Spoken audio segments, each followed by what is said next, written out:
Good evening and a very warm welcome to Rangers Radio.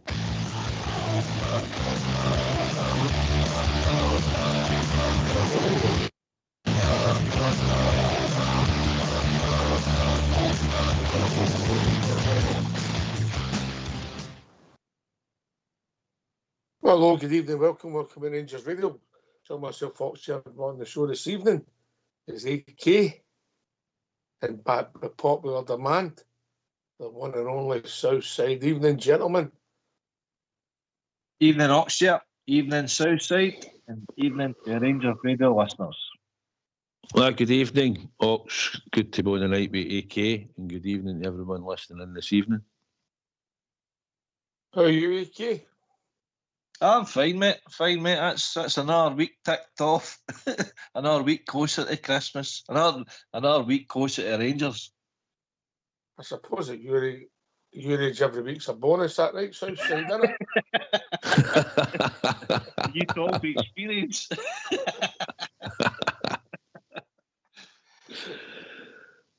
How are you, Southside?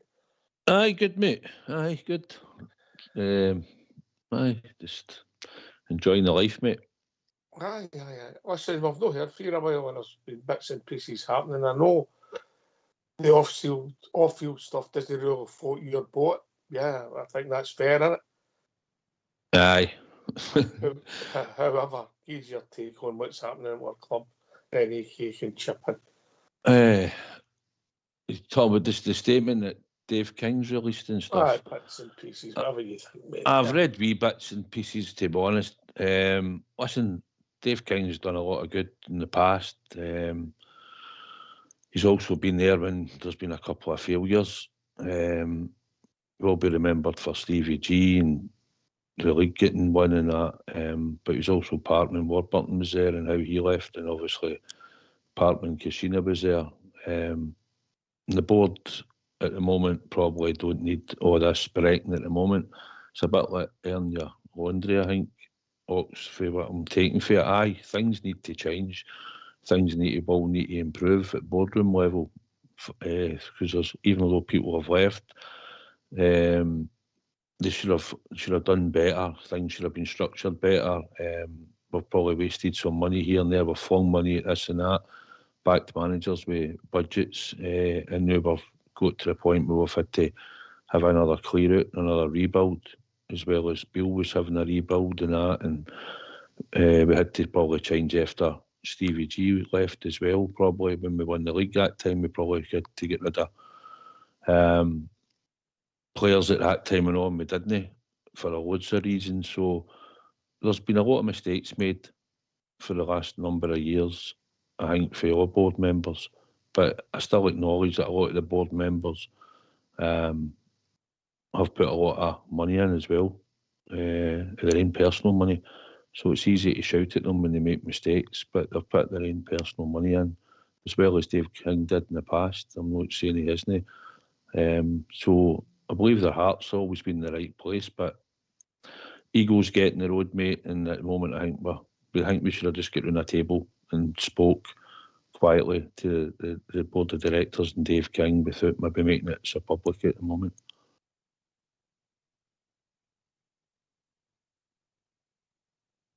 Yeah, I agree a lot of that there, Southside, as well. It's a never-ending story now, isn't it? It's a debacle. Us as Rangers supporters, we just want to see a successful team in the park again and see us winning trophies again, but things need to be right for the top to the bottom, and there's obvious issues in there. How do we resolve it? I think there's a few heads needing banged to think rather than selfish purposes. It's about the club. It's about the club for everybody. The fans, the players, the manager, directors, chairman, investors, whoever it is. We need to resolve this because we're going nowhere fast enough. And all the good work that Mr. King did do under with Steven Gerrard, bringing him in, and the successes that followed after that, it seems to be going down the drain again. So I agree, Southside, changes are imminent. We need to solve this. We need to resolve it, and for the better for the club. No but individuals, no but egos, it should be all about the club. It should always, ever be all about the club. They've taken the eye off the ball. And this is where they're now, but it certainly doesn't help getting played out in the media. I agree with you there. We shouldn't be airing our dirty linen in public the way we're doing, but is that the last throw of the dice for King to get in there? Is that what he needs to do? Because Hadji went down that route, and I don't think Clement was too enamoured with that. So I can only imagine how how infuriating it must be for the board members to see that played out in public, Ox. I don't think you'll stop the media, mate. That's another story. Yeah. But you made a comment there, South Side, and I don't want to take you to task or agree with you, but I think there's some miles in it, mate. You say that the board are back to manager. Is that one of their biggest failings? That instead of being, was it last summer? Was it the summer before? Because let's be honest, that's, or was it the summer before? Or was it too much for Stevie G? Because we'd a bloated squad, really. Oh, Stevie G was brought in to stop the 10, and that's where it was going to be. They probably would have wanted to have done it sooner, but they gave him the project and the time, and he did have a big pull at the club at that time, and he got the job done. At the end of the day, he stopped it. But at the same time, people will say, well, then we should have sold players and all that. I mean, your manager's strong on his stance and he wants to keep players and he's trying to build, and he maybe he's a bit forceful at times. Then that's what happens, is you have that clash sometimes. And I heard them saying he was maybe going to leave and that, but I think Stevie G just went because it was a chance to go. I think Newcastle looked him and that. But I think the board backed him. I think after that, Gio got money to spend and all at a point. But the director of football, I think, has got to carry the can. I think the board gave him, he's the guy that they're banking on that can do the job, do the contracts, make sure when the players are ready, a couple of years down the line, they're going to have that market value. He's the guy that should be looking there. He should have replacements coming in. He should be building that portfolio that we're going to sell that player. So I think in that, the director of football, I think he's got a good part to play in it. I think board maybe no having a structure in the background, a football in mind, although they had a footballing board. Again, what we're doing now with Neil's Coppin, we're trusting him on his judgment of who he's bringing in, along with the scouting team that's out there, or what scouting team that we've actually got. And saying that, maybe we don't scout as much now. They're all doing it on this system now. You just get the analysis done and all that, and you source the players that way. So maybe you're not going out and watching many players these days, but I believe you should at least watch them some of the time and show you bring me. But you know what it's like now, with the amount of players on a system that you can go in and look at. And also they gave Beale money, but we didn't have anybody in the background. We gave him the money to go and buy players. Probably thought after Cantwell and Raskin the first 6 months, they probably thought, well, the two have played well, they've done well. That's two good signings he's made. So, and obviously he could talk the talk. And then he started to go out. And unfortunately for us, we didn't have anybody as a director of football at the time, so we gave him the keys to go out and spend the money, thinking that he'd probably get Maestrom right because they two looked decent.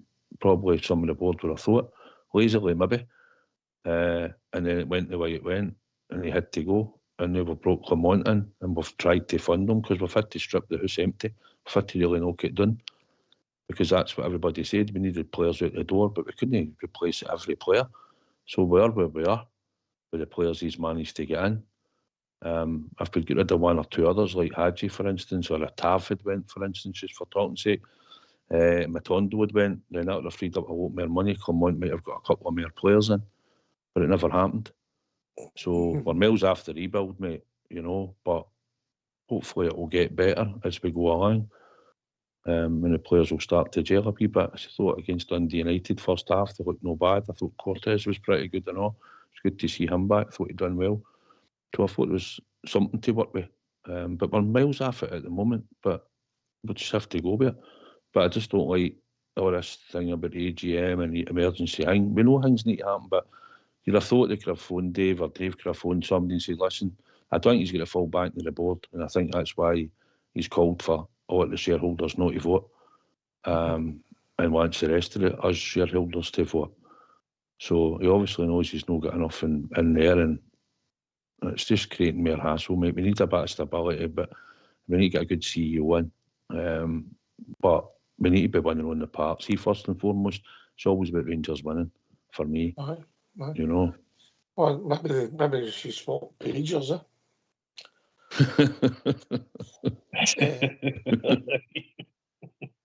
AK, Southside mentioned the previous director of football, and I know it's a drum that you beat for a while, Ross Wilson.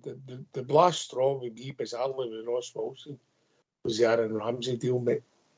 Aye. And I'm not criticising because what he done in that final. I just, when I seen Ross Wilson bring him on that part, like he thought he was a rock star, and I was like, this isn't working.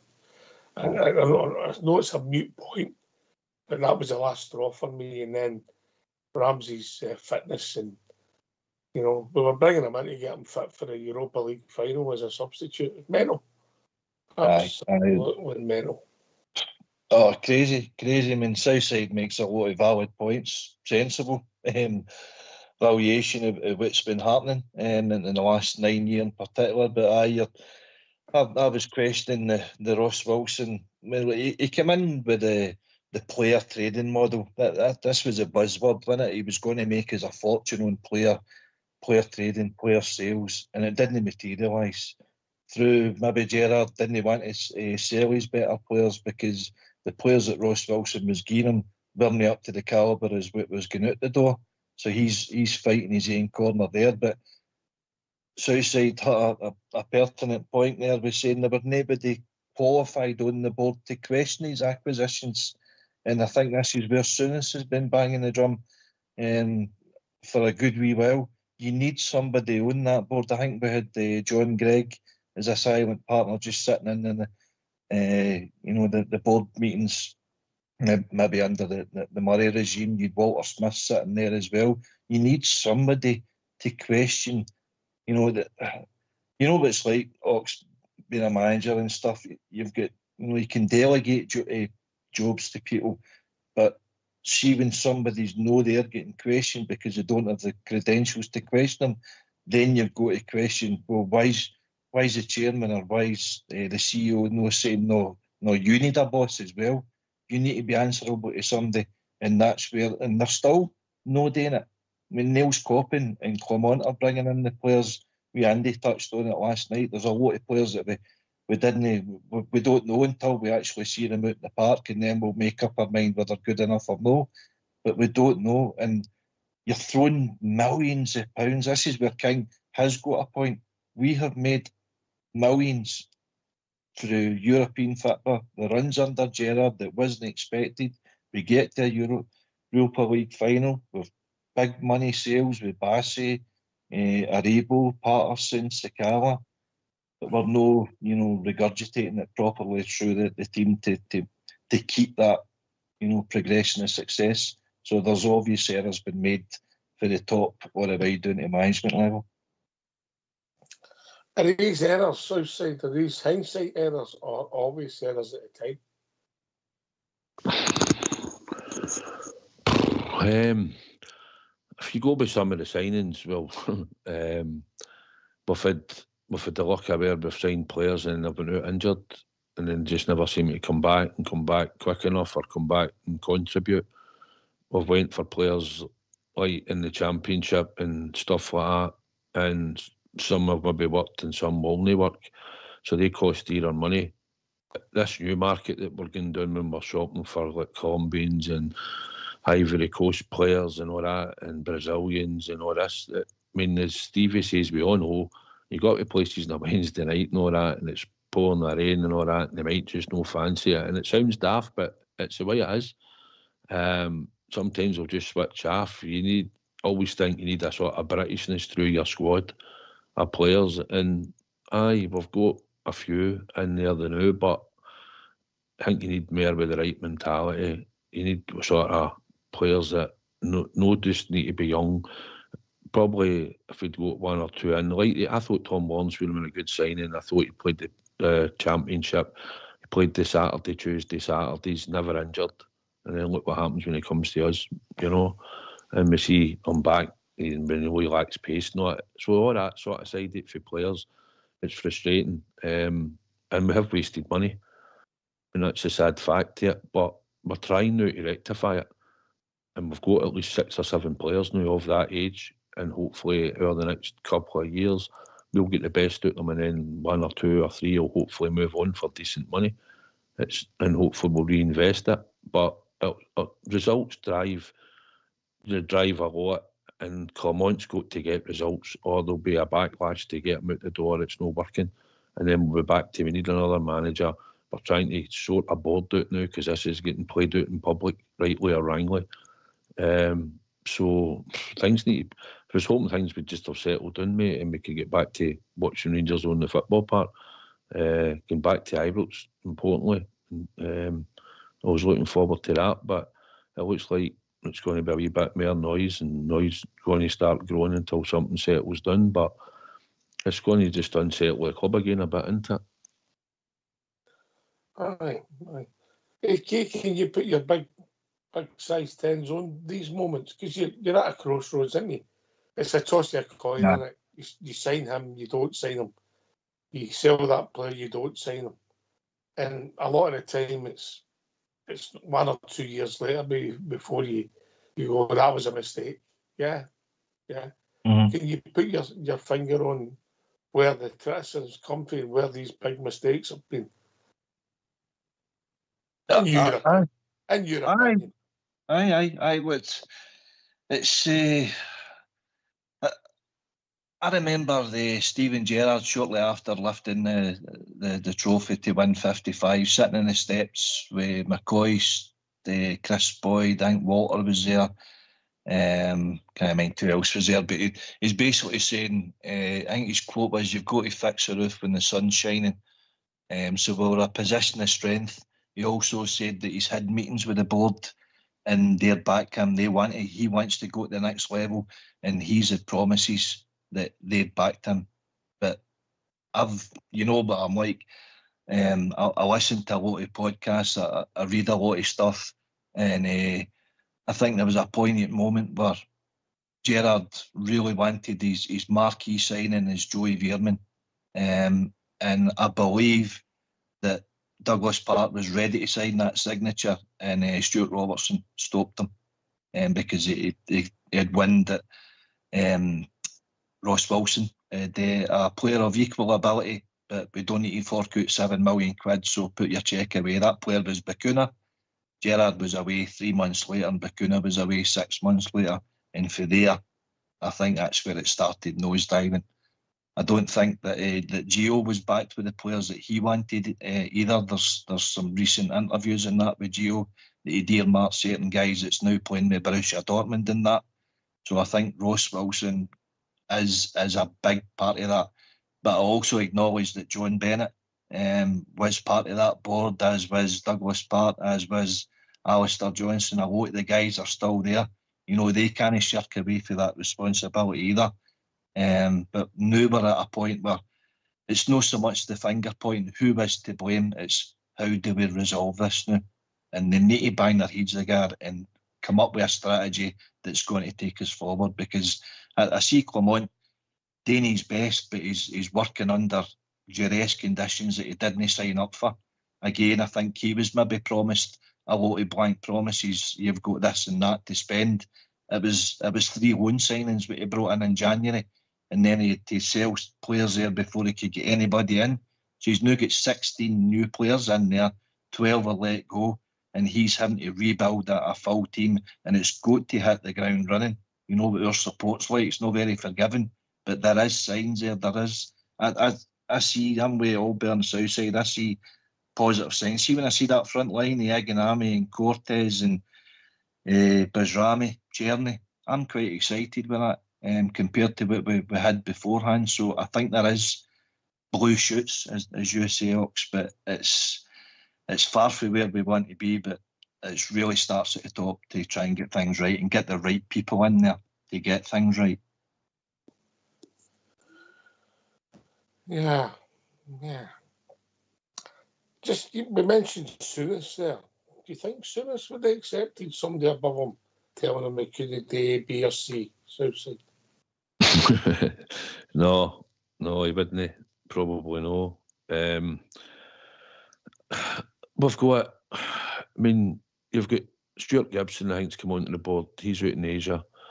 You know, you've got all these directors are in Hong Kong and all that, and they're everywhere else. John Halstead's in America, and George Letham's out there and all that. So we've no. When Bisgrove left, it probably left that huge hole. You'd Stuart Robertson. It wasn't my cup of tea and how he ran the club and things he came out with and what he said a lot of the time. But we need somebody about the place that stays local. It sounds daft, but you want some people run about that you know what they're doing. It's hard to run things when you're on the other side of the world and know what's happening. You need to have your finger on the pulse. When you say local, are you talking about the people on the Road West? Well, whatever you want. South side all day, south side of Glasgow, you can stay there. Some nice places up there, you know. But you know what I'm saying? They all seem like miles away, you know. And I just think you need to get the chairman, and we need a good CEO. We need a CEO in that knows how, like Dave King said, somebody that knows what the club's about, how it knows how it's going to be ran. But he's going to be the guy that's going to have to fix everything, because we need even the academy sorted out. You know, we need Zeb Jacobs is left there and all. And you need somebody that I mean, for statesmen, as much as we talked about the young boys in the academy and all, you know, there needs to be a structure in there. We're at the new buying boys like Cortez, and we like Diamondi, and we're buying Connor Babb, or whatever Aberdeen think he's worth. They think he's worth about £1 million or something, you know, at the tribunal. But it's a sad indictment at our own academy that we've got boys there that are very similar ages, and they're not even, and all of them are just coming in, and they're going to have bad games and all, and they're being criticised. Like Diamondi's been slaughtered a time and all that. McCausland gets a hard time, but you know, we're bringing in all these younger players. Jefty coming in at left back, and we've got a left back there, and Robbie Fraser, who's been at our club for 12 years or something. He's due a testimonial, you know, and he can't even get into that first team because we've just bought that boy for Brazilian, and it was playing in loan outside in the team for Cyprus. You know, it baffles me, and people say, well, maybe they're not good enough, but they need to go in and try and play to get a run of games. You can't just come in and play and get judged that way. You know what I'm trying to say here? We've got all the boys, a lot of the boys that we've got now, including Cole McKinnon, including Ross McCausland and the rest of them, as we know, it can't even get in a team like Leon King and all that. These boys are just going to go. That's us lost another 5-10 years we've wasted on these boys that have all been there, and they're just all going to go to the door, and it'll be maybe for a lot of money probably. Then we're having to bring the next load through. It's still no right, you know. There's a couple of heads there, Southside, that maybe, and no offence to them personally, AK, they've just maybe been there too long, and you need a freshness. And I'm being polite when I say that, yeah. Aye, well, they become complacent there, didn't they? I mean, the buzzwords, King's coming up with, and Simon Jordan actually shared the words as well. He doesn't want anybody in his board just to be there with the club blazer and the club tie.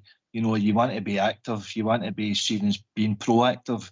How do we solve issues? How do we improve certain aspects of the club?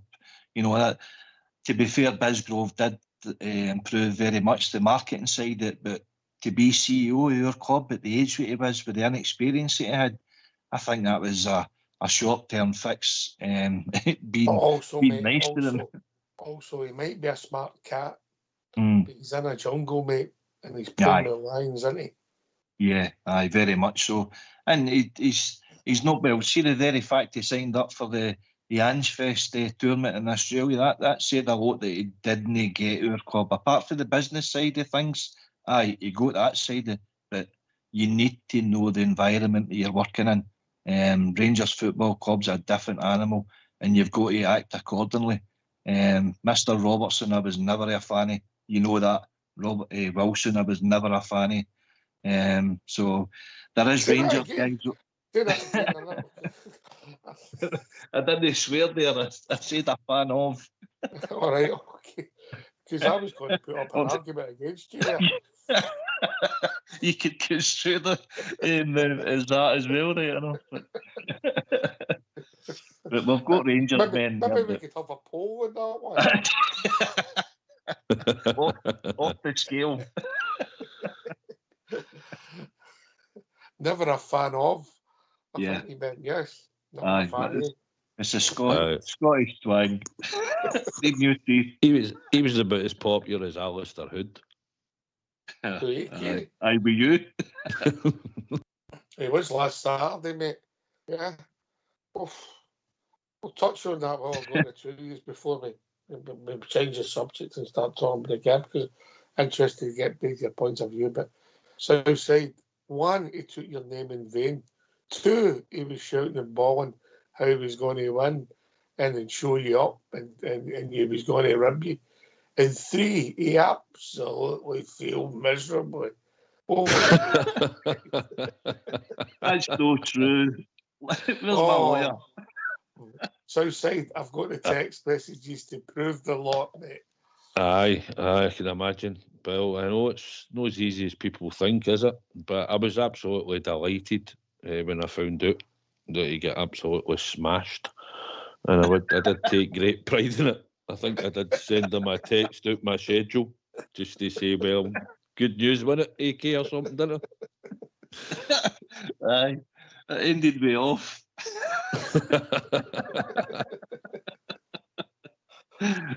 Thanks, pal. Did you not say you're a fan of? A fan, eh? Very good. I'll get you back. Oh dear. I've never wanted a bet to go down as much. I must admit, I was quite happy myself. It was worth it for a tenner. Anyway, we digress. Right, we'll get again tomorrow. I'll tell you what we'll do. We'll hear the first part for the manager. Maybe get an idea, then we'll start. We'll start looking at what he's got to say. Maybe news on the team. We'll start putting the jigsaw together. But as soon as we've heard for the manager, it's your show. Come and join us. We need the callers. Let's hear for our gaffer, Philip Clement. Philippe, how are you feeling about returning to Ibrox this weekend? It's, to be honest, it's a buzz. You feel it in the building. I was there yesterday. Something special there to do. And you get a special feeling coming back there. So I think I know it's the same with all the players. I feel it already this week in the training. It gives something extra, and I think it will be with all the fans also. It's like coming home after a really long time. It felt like we haven't been there for 10 years or something. It's not that long, but that feeling. So we're really happy that we can be back there. Is there a feeling and a belief that it can ultimately improve you or help you in what you're trying to do on the pitch? Of course, it always helps, the enthusiasm of fans, and in that way Hampden was more difficult, and we know why. So it always helps, and it's not only here; it's with a lot of clubs in the world. Same playing before your fans, and for sure at Ibrox with so many people and so passionate people. So yeah, it's a big help always to play there and to have that support. It's different. A competition that you had success in last season as well. How keen, I guess, are you to try and make it your... Yeah, you know me already now, so I want to win everything. That's the goal of everything I do in life. I want to see that with my team also. So it's another competition where you go full to have the victory. Some of them had the feeling already last season. We have a lot of new faces in the building, but they all know already that for me, every game is with the same importance, and we want to win everything. So that's where we put the bar for ourselves. So it's the next challenge. You say coming back to Ibrox will give you something extra. Do you feel that the team almost the whole club, the fans included, need a lift, Philippe, and that Ibrox can give you that? It's quite a negative question, because if you talk like that, it's like everybody's running around here like zombies and with the head down, and it's not the case. You saw the game last week, moments in games in the weeks before. You see we're rebuilding a squad, new players coming in. There are a lot of positives here.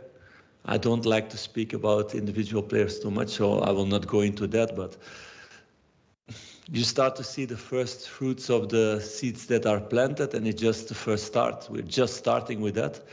So I want to see confirmation of that and becoming stronger and stronger week by week, month by month. That's the thing. But of course, if it's in Ibrox with all the support behind, it lifts players in that moment. And I think it will be for the fans also totally different. They will be back with the people they are used of being with in the stands, next to them, behind them, in front of them, to have the talks again like they had before, to up before. Yeah, it's like coming home with your family. So that will be the feeling. Of course, the most important thing stays what you do on the pitch. So that stays the most important, what the players show from the first second of the game, in that game. And we know it's a tough game always against the team of Tony, who play good physical football. They adapt to the opponent and they're strong in the transitions. With Murray, they bought a really good player in that style of play also. He showed that in Ross County last season. So it's really important to come back to Ibrox and to have a good atmosphere, yes, but the most important stays what we show on the pitch then. So that we cannot forget in that way. You spoke about that buzz that's around the place. What have you, or indeed some of the leaders in the squad, said to the new players about what to expect going to Ibrox, those that haven't had a sample of it yet? I don't think you can put that in words. It's a feeling that you need to experience. Of course, I talked about that before they came, in that way, in the positive moments, but also in the moments when it's difficult. Ibrox can also be difficult if you're not performing, so they need to be ready for that also, and to perform well. So it needs to be extra motivation in that way. Why don't you give us a call on 0141 356 1972. It's your show, it's your platform. Let's hear from you.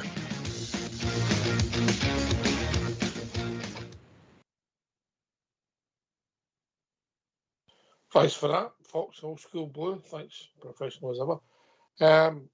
Listen, there wasn't a lot of news about the team there, but I suppose the bigger story before the game will be us back at Ibrox at a ridiculous kick-off time, but that's just me. I don't know if you two gentlemen agree.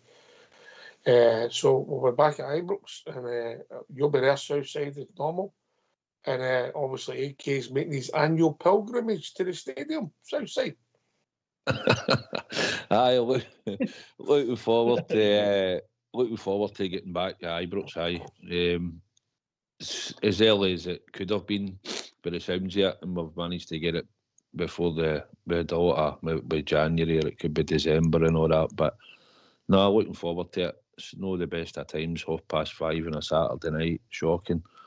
But aye, looking forward to just getting back and just seeing the usual faces round about you. Yeah. You know. Okay. Hey kids, you get that lift sorted? I'll need to read the sat nav. Oh, the lift and the club deck. Oh, for the club deck, aye. Well, I'm hoping Robert Witherall's no taking up the space all the way up these stairs. But I'm looking forward to it. Looking forward to get back to Ibrox again. See the team cheer on a victory, hopefully. Yeah. Yeah. Aye, and listen, it's not been ideal. You know, it's no life or death, but it's not been ideal, you know, because we are more comfortable in it. What it has done, Southside, I think, for the support, is really just confirmed how bad Hampden is, isn't it? You know, you went a couple of times a season, or maybe 3 or 4 max, you know. Aye. Different atmospheres, different occasions, but you went there just for a game, you were like, wow. You went because you knew it was either going to be the semi-final or you were going for the final, you know, and that's what it was about. It was either to get the cup final again to Hampden or win it when you're in the final. So that was about the only times that you're actually interested in going. And I did say when here, look, it's Hampden, it's practical, it's going to hold everybody. We just need to go on with it and go there. But by even I stayed in the south side, mate, and it was a pain in the butt, man, to get there and back. No, Ibrox is easier for me. So it is what it is. But everybody will just be delighted to get back. Hopefully, we'll get a good performance, the correct result. A Rangers win, and that'll maybe get the feel factor back good a bit again, and I'm sure there'll be a good atmosphere on Saturday night. Aye. That is a big talking point before the game, you know, because it was an error, you know. I mean, I don't mean to be flippant about it, but things do happen occasionally, you know. And what we ended up about 3 weeks late, AK. Aye, we didn't miss that many home games, thankfully, and we certainly weren't going to be missing the January fixture against Celtic the way they intimated that they were. So I think they had egg in their face. You know, a lot of people doubting even Bennett coming out and saying they were hopeful being back at Ibrox for the end of September. Well, we're ahead of schedule for that one as well. So I think whoever's done the work and the construction, kudos to them. And listen, I just hope that it makes it a better match experience for the disability, because that's what it was all about. So I think everybody's just glad to get back, isn't they? Aye, here, totally. Understand it, mate. People have got their rituals and that. And, you know, they meet the same people, they sit with the same people, you know, and you know, to go to the same pubs that sometimes you can't do. If you go to Hampden, practically Southside, can you? No, it was certain pubs probably full and people coming in from other areas that travel, probably even the locals for Kings Park and all that, and people for that sort of end. No, you're used to getting round about Ibrox, meeting people, going to the statue or the John Gregg statue or meeting people in Edmondson House now that it's opened, or round the back of the Copeland. You know, I could walk round the back of the Copeland and I could find Big Stevie. I know roughly where he stands. And I could walk up and meet him. But obviously when you were going to Hampden, things were always different. But no, it wasn't great. It's no great when you were sitting there watching the games, but we got the victories in the league, and I think it hampered us against Dynamo Kiev. I know the decision went against us, and that certainly killed the game for a good part of it. But I think if that had been at Ibrox, I think we would have got the job done. Just because of the atmosphere and you're closer to the players on the park, and it's just a far better atmosphere at Ibrox than anywhere else. So, but that aside, no, I'm looking forward now. It'll be Ibrox now all the way. So, just let's go and get stuck into everybody, mate. Yeah. AK, you leave the guys to me, mate. All right? Not a problem, sir. Oh, dear. I don't know, Christmas crackers were out already, Southside. It must have been that good, I missed it. It's in the lobby, mate. It's in the lobby. Right. Recycle bin. Yes, you're a fan of. You're a fan, eh? That's your second warning about your language. Right, okay, right. We'll hear a second part because let's be honest, we never get anything there about the team, did we? You must. We're all baffled, didn't we? Still, yeah. So we'll hear from the gaffer again, and of course, come and join us. Talk about tomorrow. Talk about what it means to get back to Ibrox for you. What it means. Does it mean a lot to you, or are you? Do you just take it again as again? People see some things.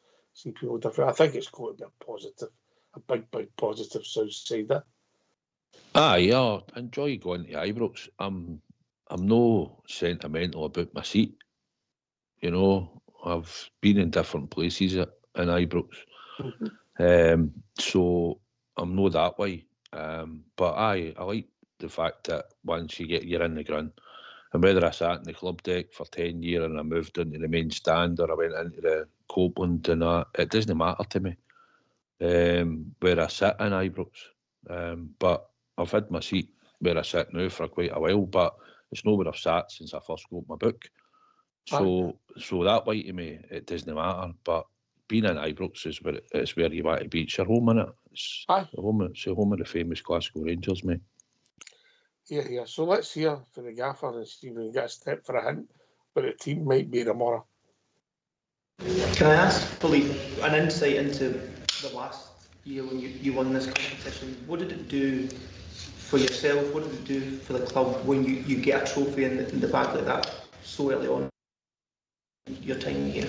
For myself, that I always enjoy seeing people happy. My players, my staff, the fans, and we had a great night. That moment, because it was really a long time ago that the club won this trophy also. So it was a really big thing, and it gives only hunger for more. So I'm always hungry, and I will stay always hungry. I had the luck to win a lot of trophies in that way as a player and as a manager, but the hunger never stops, and that I want to see from the players also. People who come here, and you see it also if you come in this room, it's about winning trophies. So that's what they know also. And that's also why a lot of players want to come here. It's not only because of the money, for sure not. Maybe in these days less than it was in the past. So it's about that, and you want that as a player. That's what you're dreaming of. And at the end of a career, when you stop playing football, those are also the good memories. Those are also the things that you remember, the moments you won things, you won trophies, you won big games. Those are the things that will always stay in your mind forever. And also these relationships with the people you win something with. Philippe, how does the squad look for tomorrow?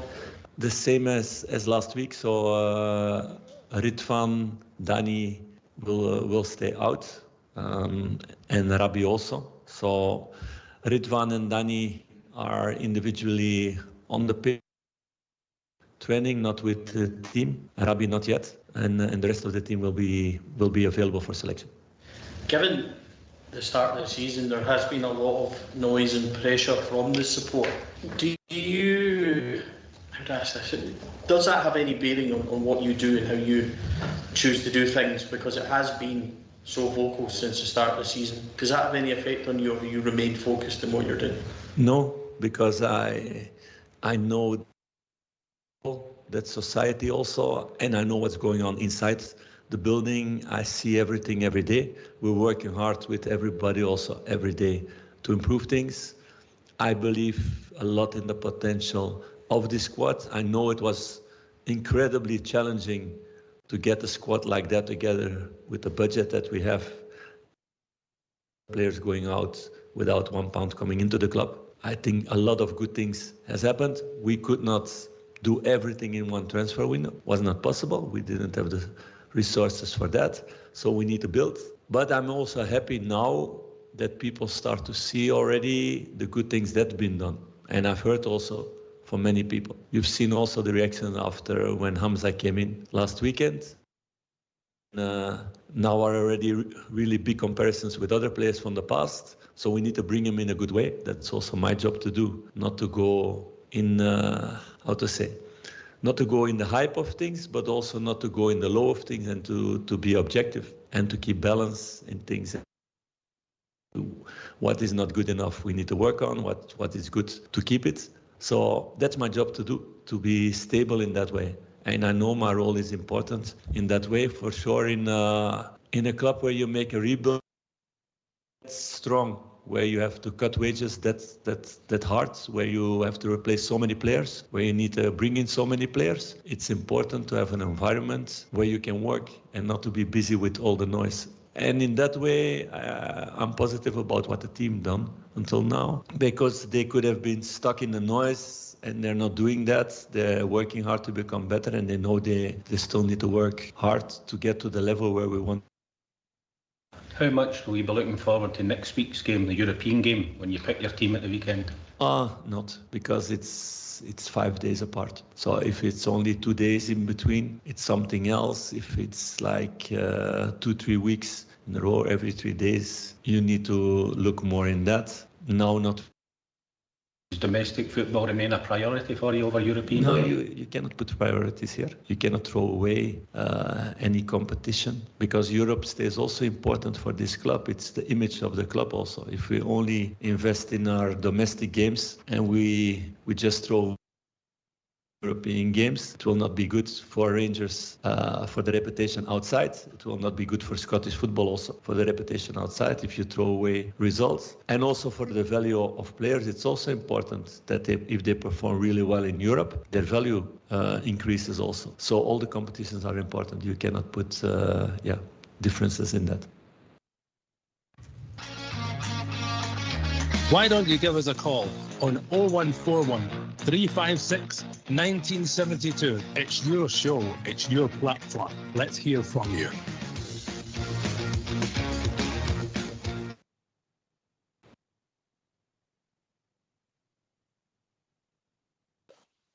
Right, okay. We pretty much the same squad as last week. Southside, and also the positive news that Ridvan and Danilo are back in the grass, for the want of a better word. So slowly, the squad's coming back together, isn't it? Slowly. Aye, there seem to be the only two. Matondo. I forgot about him. Aye, so they three to come back probably next 4 weeks, maybe. We're still waiting to wait, but aye, it's positive news. And I think you'll have to go with a strong team tomorrow. I don't think we need to get the result. We need to get into the semi-final. We need to go back to Hampden for a semi-final. So as much as I'd like to maybe have played 1 or 2 different players in the team, I think you'll probably go be more or less the same sort of team that started against Dundee United, or gear take a player maybe or 2, but I think that will be the team will probably be close to. I think that will be what he's probably think is his strongest starting team at the moment. Would you rest Taff?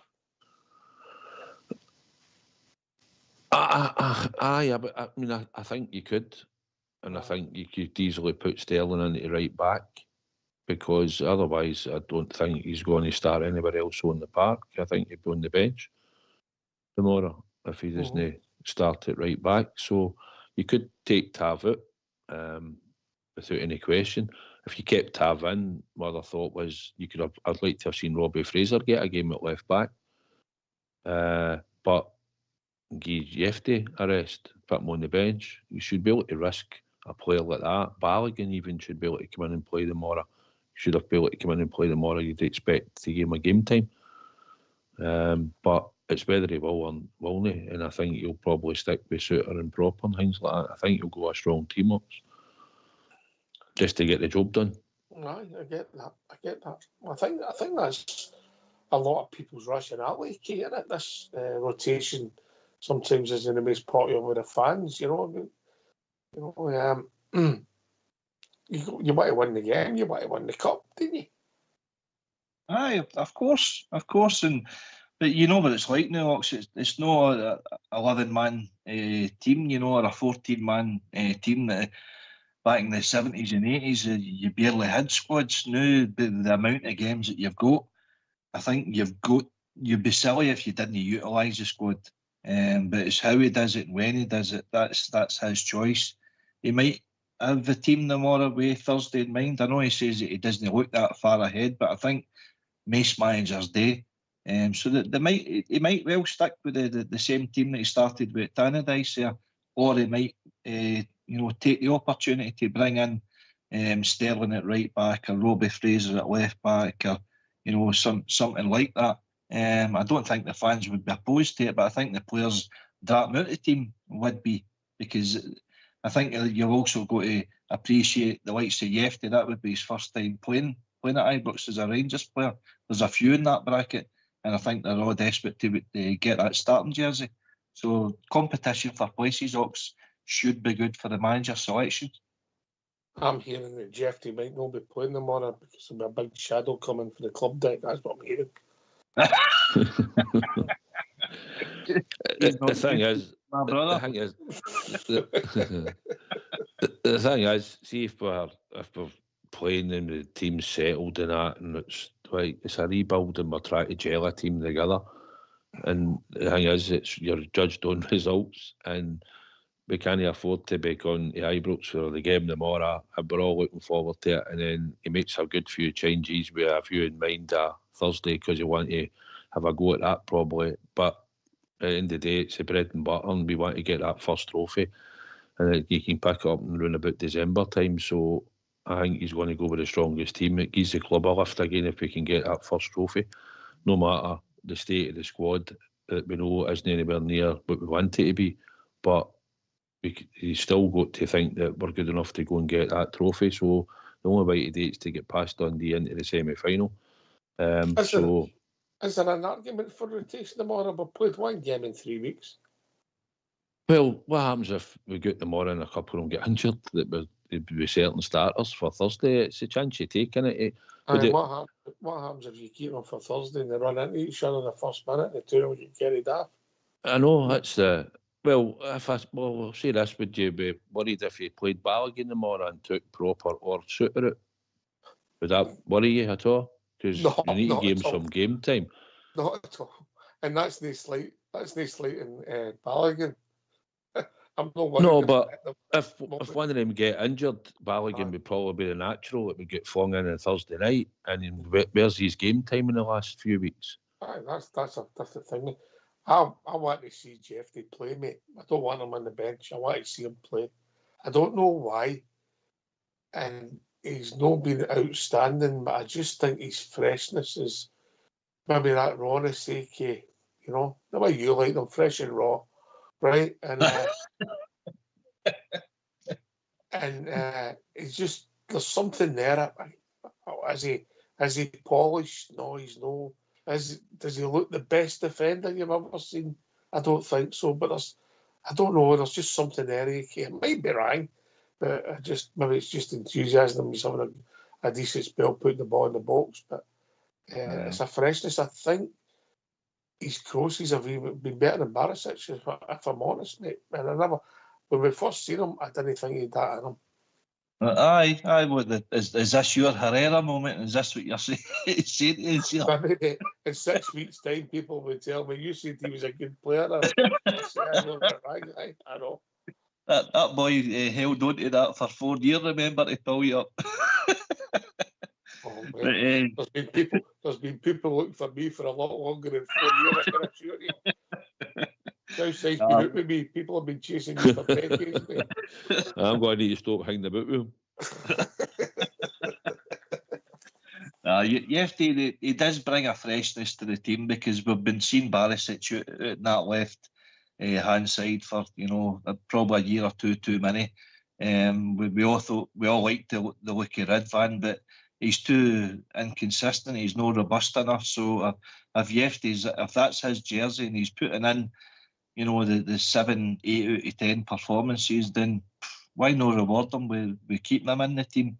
Because the longer he's going to be in there, hopefully he'll build up a relationship there with Proper and the midfield in front of him, whoever that may be, with Diamande, and then you've got Cortez in the front of him there, so it's just about building relationships with the new players in the team in particular.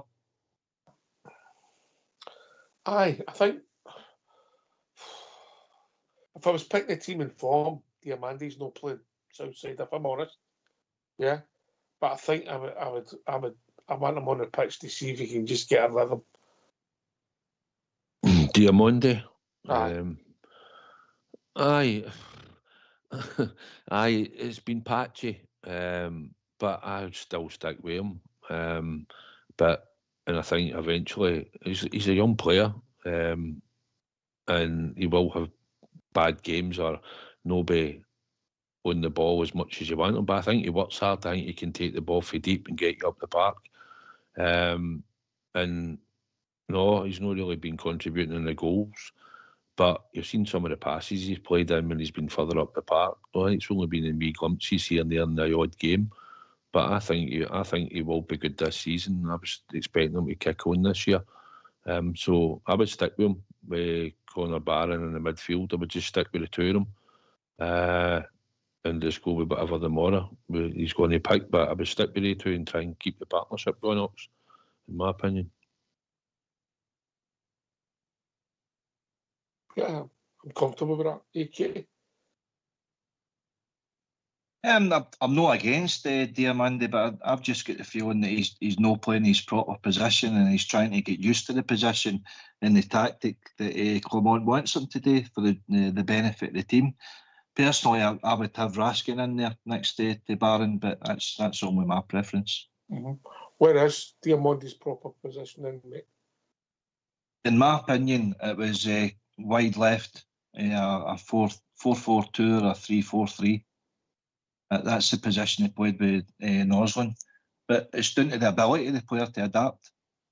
So I'm not shutting the book on him by any manner of means. But I just think to get the benefit out of him is to play him to his strengths.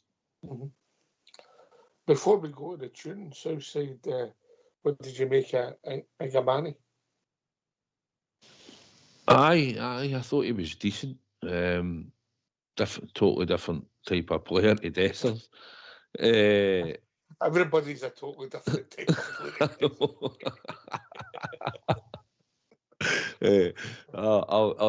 I could tell you what Albert put with a belt or a line on the day. So up Dessers, but I'm not going to say it. But it was a peach, man. But no, he looks decent. I don't know what he'll do with his game time, if he's ready to sort of go and play now, or is he still going to make him a sub and start with Dessers and bring him on? I don't know.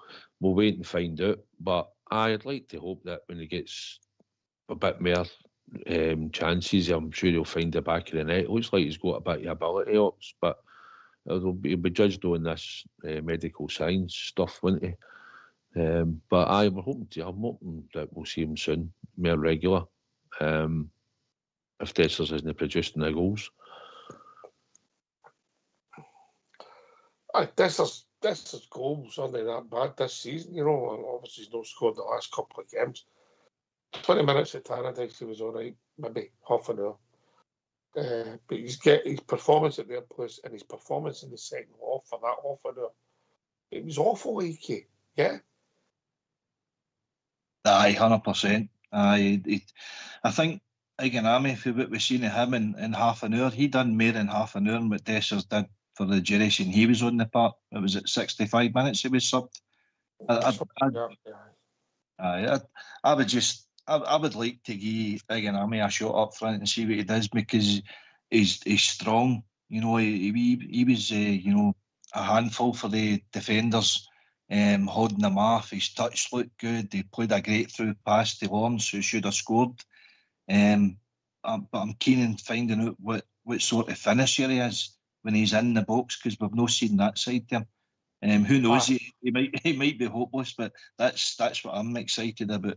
If he's a finisher as well as having that hold up play, well, what a player we've got in our hands there then. If he's a finisher and he's got that play, mate, we might not see Dessers again. Aye, we'll wait and see, innit? But I know he wasn't at his best at Tannadice the beginning.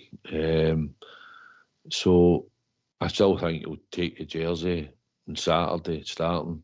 And then hopefully if he starts, he gets on the goal trail, get scores at least one or two, hopefully get him off the park and get Ignamani on. Because at the end of the day, strikers need confidence, and he certainly needs another goal or two at the moment to get his confidence back up, Dessers. All right. Listen, we've reached that time in the evening. We're going to have a tune. So get yourself a mute, lads, and then we'll have a jingle. If you want to come and join us after the tune, take it away, Boxy Boy.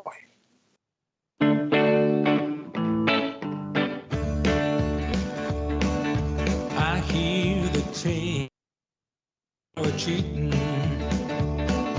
I hear they run the GCC. I hear the titles are. Yeah.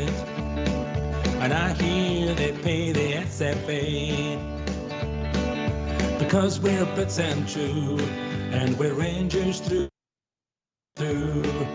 We all knew, Big Jock knew. I hear they try to hide the story. I hear to this day they still deny. I hear it's swept beneath the carpet. We all know the Tigs were born a lie, because we're bits and true, and we're Rangers through and through. We all knew, Big Jock knew.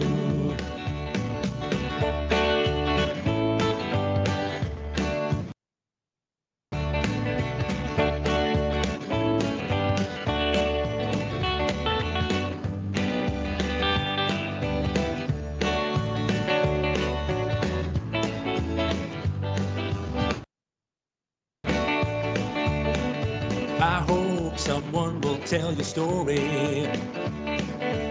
Then maybe you'll at night. Why don't they pay the victims money? But then I suppose that's right, because we're bits and true, and we're Rangers through and through. We all knew, Big knew, because we're bits and true, and we're Rangers through and through. We all knew, Big Jock knew.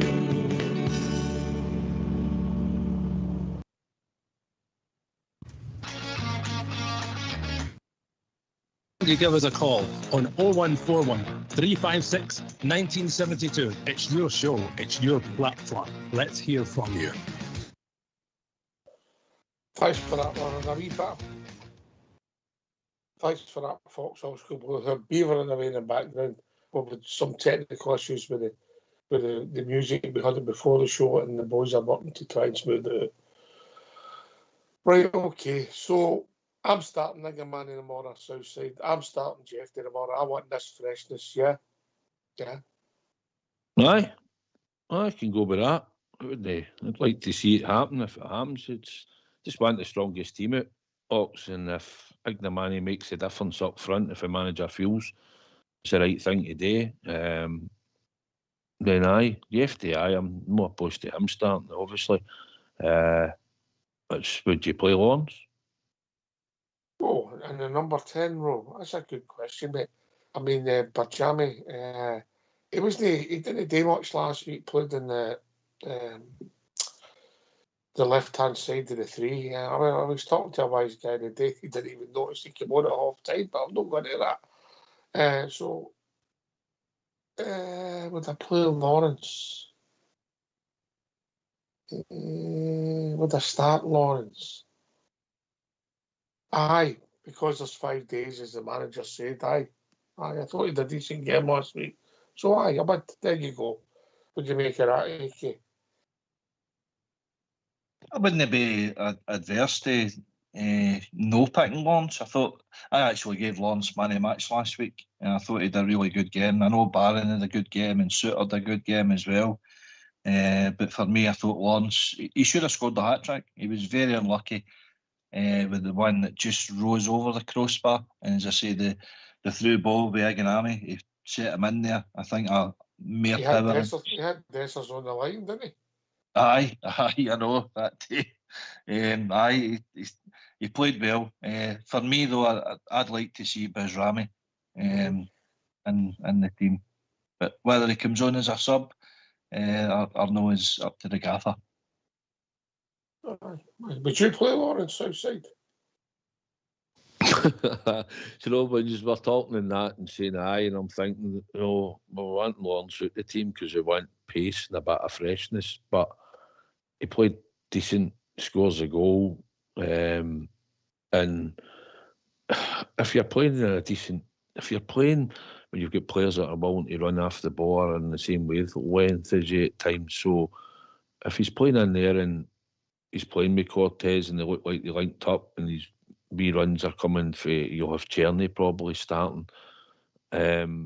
He's playing with better players, but aye, I'd probably start him just because he's scored last week, but I would want to get him off once we get a couple of goals up and get the Jamie on, and let's see if he can add to the goals tally and get a performance out of him. So I would probably start Lawrence just because he scored last week and he's on that wee run. Aye, I get it. And obviously he came out the team at their place and he played reasonably well. He was involved in a few of the goals in the 6-0 victory. I know it was only Ross County, I get that. But aye, it's a puzzle. But it'll do that Benjamin comes in or Lawrence in the number 10 position. Yeah, it's not bad. Mr. Fox's team he posted his Tav, surprise. Suter, Proper, Jeffy, Barron, Raskin, same as you, AK, Berjani, Ingamani in the number 10 role, Cortez and Dessers. Mr. Fox just gave us AK. Interesting. I'm sure he's got his reasons. Iganami in the number 10 role, not sure of that. Not unless he's meaning like a 4-4-2 or something. Maybe him as a kind of strength up top to hold it off and let Dessers run onto it. But does Dessers have the pace to run onto things? I don't know. That'd be an interesting team if that took to the field. And he's got, I think, Bajrami out wide right. I think he said he was wide left or the number 10. That was his favourite position, wasn't it? All right. That'd be interesting. I think Tierney will come back in. He never said he was even a doubts outside, did he? Nah, I think he'll play wide right. Everybody seems to be fit and ready to go. It just was a bit about a sickness, I think it was. So I'd expect him to come in and play in the right. I think Cortez plays wide left. Dessers, I would think, probably starts, but I wouldn't be. I'd like to see Ignamani start, but I think Dessers will. And like you say, I think Lawrence will start in there. So I don't see Raskin starting. I'd like to see him, but I don't. I think he'll stick with A2. But listen, we've all been wrangling here before and we try to pick a team. You'd like to see a wee bit of freshness about it, wouldn't you? You would. But you've got to remember, Lawrence has scored a couple of goals in the last couple of games. He can score. Dessers, if he doesn't score, you're relying on then. If you're playing Cortez and it's just back, you need to go on the goal trail. Tierney needs to score then. Or if you put Virjami in there, you're saying, well, you need to be. I think he's got the capabilities, but he's not proved it yet. So you're needing somebody that you can rely on that will maybe get you that goal. And I think that's how Lawrence on the wee run that he's on. I think he'll probably get the nod over a couple of them just for that sole reason. All right. Listen, it's interesting. Look, come and join us. 0141 356 1972. A lot going on at the club, on and off the pitch. Back to Ibrox. Boardroom discussions. Yeah, I'll leave it at that. All AK, yeah? Yes. I'll put my teeth back in. Yes, we'll see what it takes us. Aye. Man, so say you're a glass, you're a glass man, half full man. You always look for positives. Somebody like Andy, and I'm not going to go at Andy, but I'm just saying he could be a glass half empty man. Would that be fair, AK? Well, having drunk with Andy, his glass is usually half empty. Usually I've had 3/4 empty, but that's another story. Aye, true. But listen, I get it. So say this freshness in the team, we're not saying they're the funny start. No way we're saying that. But if you Jeffy and Barron and Iganami, if you compare the ability to Barisic, Dessers, and John Lundstrom, it's night and day, isn't it? Aye, 100%. It's just that they're all young. Lundstrom obviously had the experience when he came. and that, but he lacked the pace, and he had some decent games, and maybe at times he could adapt in that. But you need a bit of freshness, you need energy in your team. And when you go into Europe and all that, you see the age of some of the young boys and the physicality of them and that when you're playing against them. And if you've not got a bit of pace about you and a bit of ability, then you're just going to get passed through and passed by at times. So we're trying to get that into your team. We've got energy and a bit of legs, and it's just about them settling down. So they need time to gel. And as you've said, Tierney's just coming back in again, and you've got Cortez coming back. We're trying to introduce Ignamami. We've just signed that boy Berjami, and we've got Raskin coming back, and you're trying to gel a team. And he's just trying to get a gel and them all fit. Hopefully they're all going to compete. But we need to find a starting 11, and they just need to try and get to understand each other. So it looks as if it will get better. It can get better. But we need them to start contributing in goals. Even though they're on the park, we need other players to be scoring, and because we have relied on Dessers for Maystate and Tom Lawrence. So we need to spread the goals. And Tierney needs to get on the score sheet more.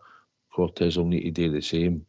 And the rest of them will just need to, when they get the chance, we need to just start hitting the back of the net and getting the goals throughout the team to help drive it.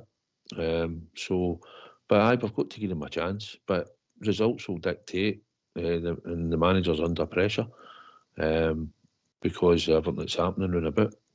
So the more it's a big game, and I think that's how we'll have to have the majority of players that he believes on can get the job done. I think it'll be his strongest 11 tomorrow, and hopefully they've lost one of their best players. That boy that went to them across the city, he was probably their best player in the midfield for Dundee at the time. You know what he's like. He'll come and sit in and make it hard for us. And you know what he thinks about us as a club. So he'll come one to stick one on us, and we need to be well up for it tomorrow and make sure it doesn't happen. Put the ball in the net.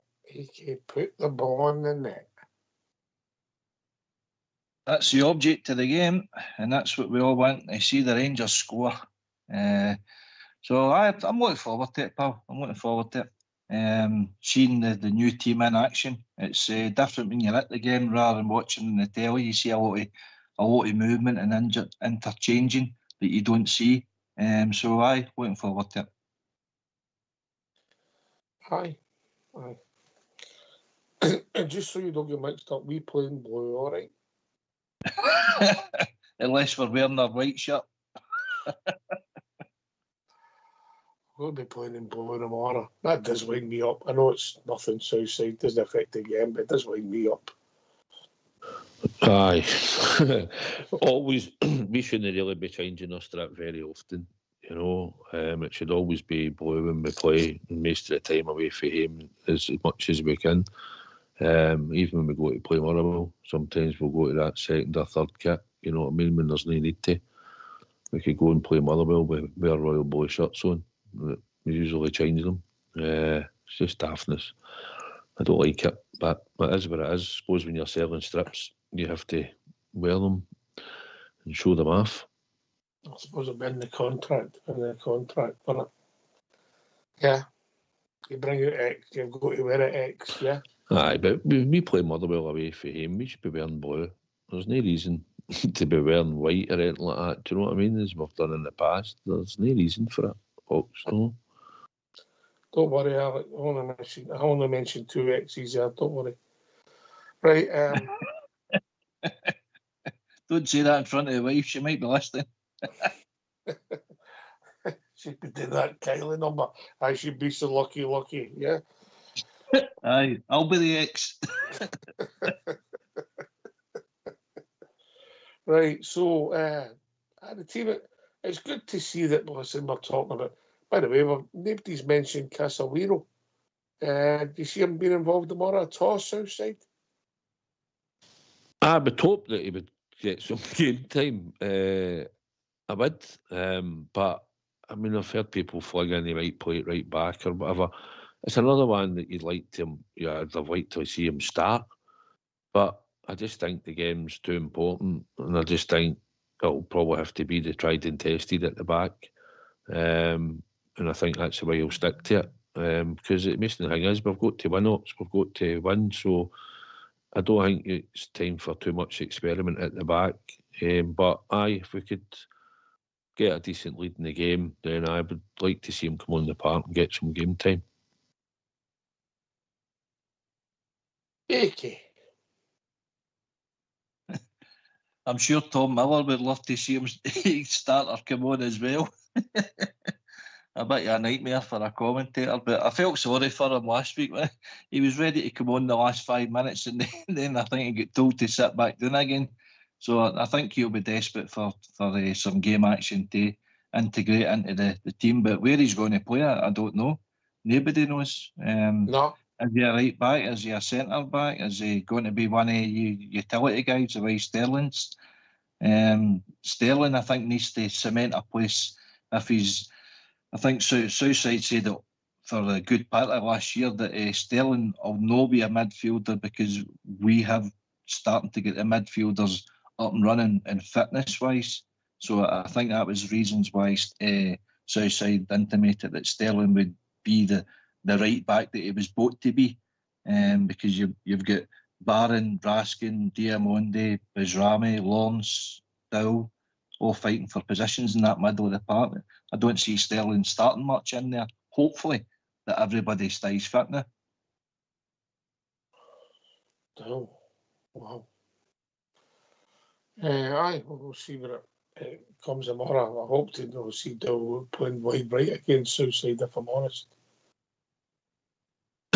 No, when I seen the team, I'm thinking, where's he playing?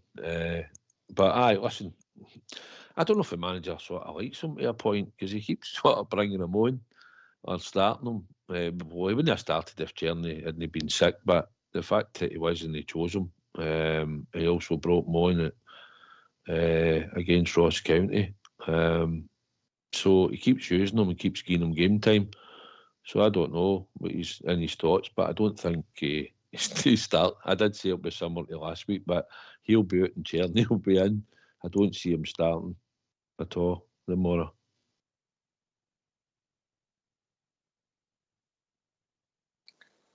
Yes, I don't think so. Hopefully Czerny's back. I think he's an intelligent player, AK Czerny. I don't think he's going to sprint away for that many. I don't think he's going to win you any 50-50s. But if he's got runners, he'll find them. And we know he's got that ability to come in and swing it with his left foot, mate. Aye. It's as you say, he's the guy that's maybe got the key to open the door, to fund that pass, the Stephen Davis role, through the eye a needle to find somebody. If he's got that sort of attribute, the way Davis used to pick out, I remember the games at Fir Park, Sakala scored the hat-trick. He basically laid them on for him. Just you make a run and I'll find you sort of thing. Cooper was great for that as well, wasn't it? When you've got that ability to read the run of somebody, then it can only benefit the forward line, surely, can it? You just make a proper run. These guys are intelligent enough to find them. Did you mention benefits there? Is Fox get his heating allowance stopped? No, he's lost that, mate. He's got far too much money in the bank. You mentioned benefits? Yeah. Right. If you follow this, you end up in benefits. Let's hear Southside Super 6.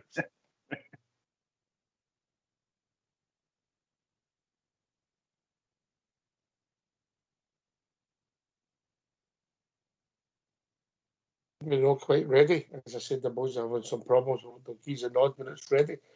People waiting for that all night. Southside pressure.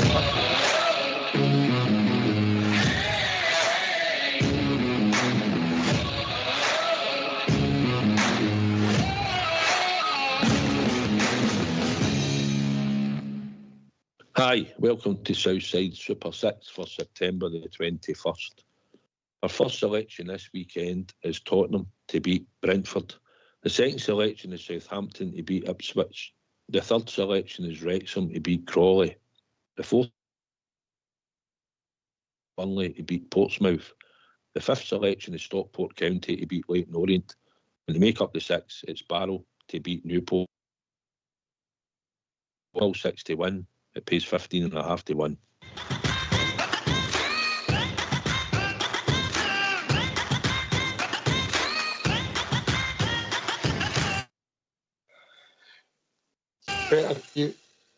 You better give his name live, Southside. I think one of them cut out. I'll need to go and find it. Hold on. Go and find it and Yeah. get them. I think I got them. Right. Do you want me to? I think I got them. Spurs. No, after you reading out a line last week. No. I don't know. Okay, I don't want to. You left the punters totally confused. In fact, there was people in your line up last week. Even the punters have only got 4 out of 6 to do. Tottenham to beat Brentford, Southampton to beat Ipswich, Excellent. Wrexham to beat Crawley, Burnley to beat Portsmouth, Stockport to beat Leyton Orient, and Barrow to beat Newport. I think it was a measly. Was it 15.5 to 1? Aye. What do you mean measly? Was there no a game show called that 15 to 1? And if you put £10 on that, AK, how much do you win? Same as me, roughly 0 back. Right. Come on, Southside, this is it. Well, sometimes you might just want to cash out if it's sitting there. Ox's managed to do that. You're not going to put multi-ones a cash out, are you? It depends. Might have 5 in, and one might be 1 each, and they might just be wanting to give you a cash out. That couple of quid's got to go a long way. Anyway, we need some winners for the Christmas night out, don't we? I suppose so. I'm looking forward to my £1.64 cash out at half time. That's still better than mine. Oh dear. Good luck, Southside. I know you don't mean it. Rather, he's won every week. The lowest, if I'm being honest. Well, might as well start them all right. After last week's dismal performance for him. Oh, that was embarrassing. And by the way, a man of 8 principles, wasn't he? Aberdeen, he took. His mate Scott Brown's team, he took. Yeah. What did he? Absolutely no scruples, yeah. Well, some teams you shouldn't take. At least you're a man of principle, Southside. Yep. Southside's words are as cutting as Dave King's. I told you, there's a reason why I did a gag zone here. That wasn't a gag. Was it? Oh, okay. Right, okay. Right, well, then you'll be hoping it's 1 out of 6, okay, then you can roll and keep it tighter. Oh, hi, your beauty. I'm going for the other 6. Right, come and join us. Give us your thoughts. Give us your thoughts on Southside Super 6. Let's hear from you.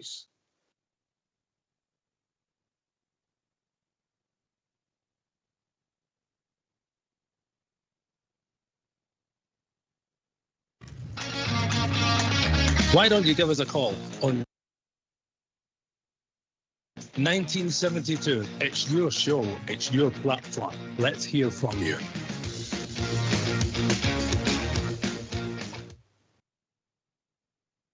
Yep, we're moving into the last part of the show.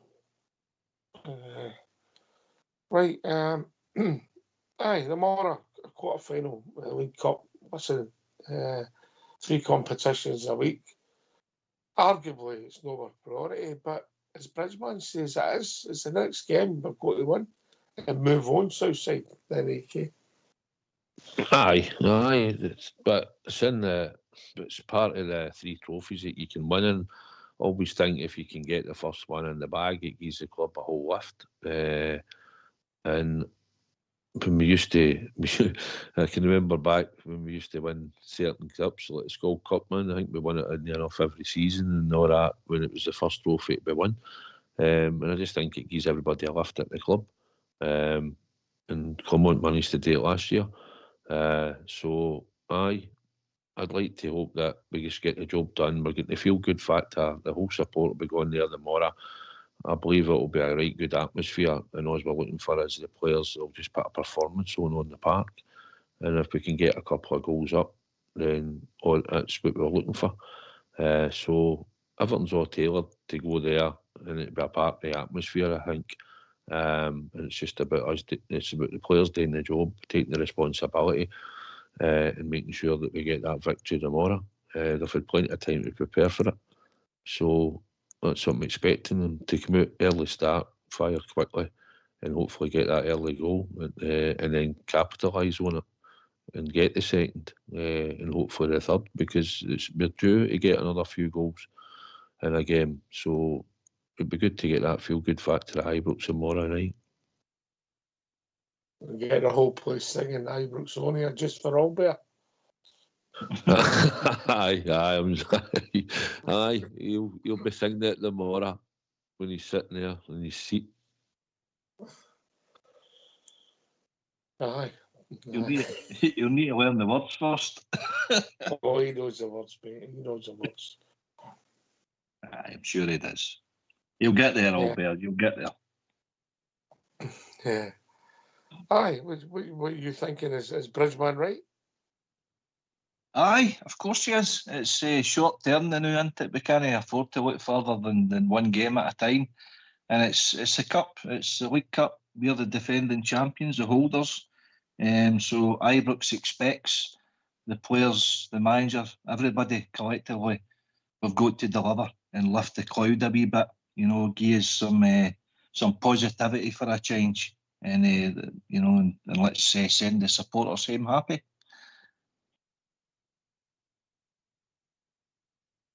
Aye. Player we did the first half an hour, and we can carry that on.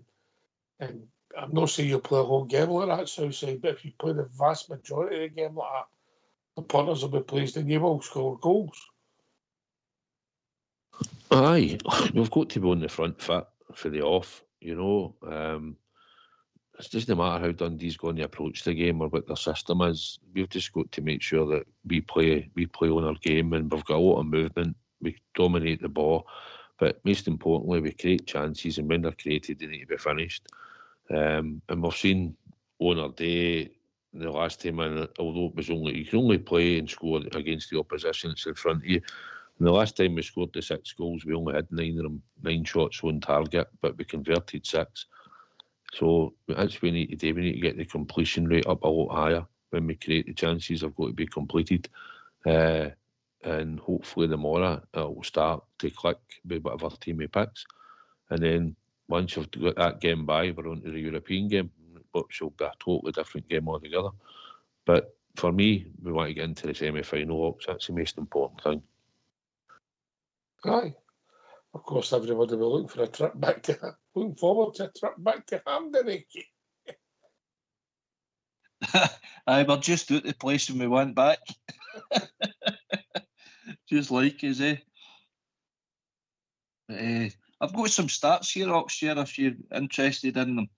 I had a wee bit look back in previous fixtures in that, with Dundee at Ibrox in particular.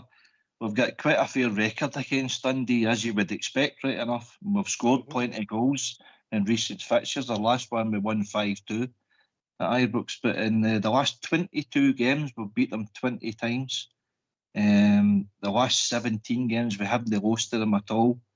And what would be?